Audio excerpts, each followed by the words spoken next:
Hello, I'm Guru Scott. Today we're going to install some crash pads or sliders onto my 2011 Suzuki 1250.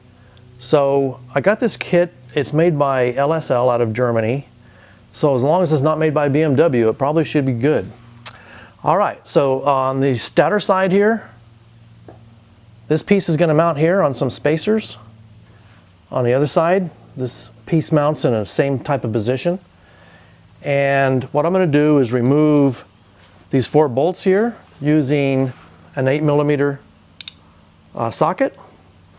And then I'm going to install this piece with spacers using these M6 bolts with a 5mm Allen type driver.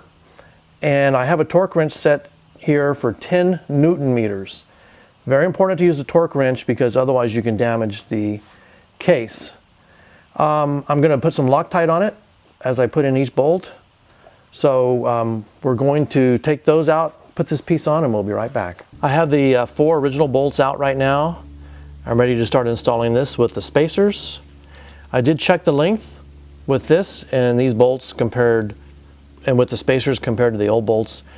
It looks like they did a nice engineering job, so it looks like it's going to fit well. Notice I put some Loctite on each one of these. This is medium strength Loctite. And again, I'm going to tighten it down sequentially, and then I'll torque them down to 10 Newton meters, not 10 foot-pounds, 10 Newton meters. So it's important you have a Newton meter wrench. If not, I think you can torque them down. I think they give you a spec in the sheet with foot-pounds, but I typically use Newton meters for all my German and Japanese motorcycles. So I'll pop this on here and we'll be right back. All right, I have all 4 bolts put into place and torqued to 10 Newton meters.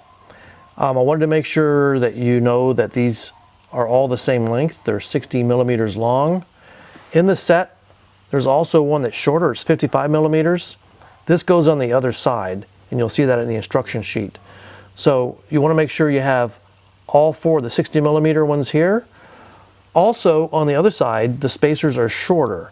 So you have 4 longer spacers for this side, 3 shorter spacers for the other side. That's really important to notate so that when you put it back together, you'll get it correct. So this side's finished except for adding this last piece. We'll do that here in a minute. We're going to go to the other side and remove the 3 bolts to put this piece on. And we'll go ahead and install it. So we'll do that and be right back. Okay, so now we're ready to install this on this side. We're going to take out these 3 bolts right here, and then we're going to install this with the 3 shorter spacers. And also the shorter of the bolts goes on the bottom, 55 millimeter, according to the instructions. So we're going to do that. Again, we're going to use some medium strength Loctite, and we'll be right back. Okay, now we're ready to install the plastic slider parts. There's a right one and a left one. This one's the right one. M10 bolt that comes with it. And it's an 8mm Allen type that we're going to use for the driver. This is going to be torqued down to 35 Newton meters. So I'm just going to hand start it here and snug it up. And the cameraman is going to help make sure that it's straight while I tighten it to 35 Newton meters. So we're going to do that and we'll be right back. The last thing I got to do on this side is install this little cap. It just goes right here, just pushes into place. And we'll move over to the other side. So I'll be right back. Okay, we're on the left side now, and we're going to again tighten this up by hand. Medium strength Loctite, 35 Newton meters, and we'll put the cap on and we'll be right back.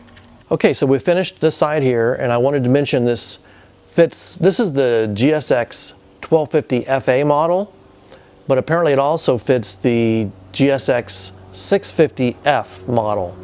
So it's kind of universal. Perfect fit. I'm really happy with this kit. So if I have any comments or suggestions, I'll put them in over time. But right now, it looks like a great kit, and I'm real happy with it. Thanks for watching.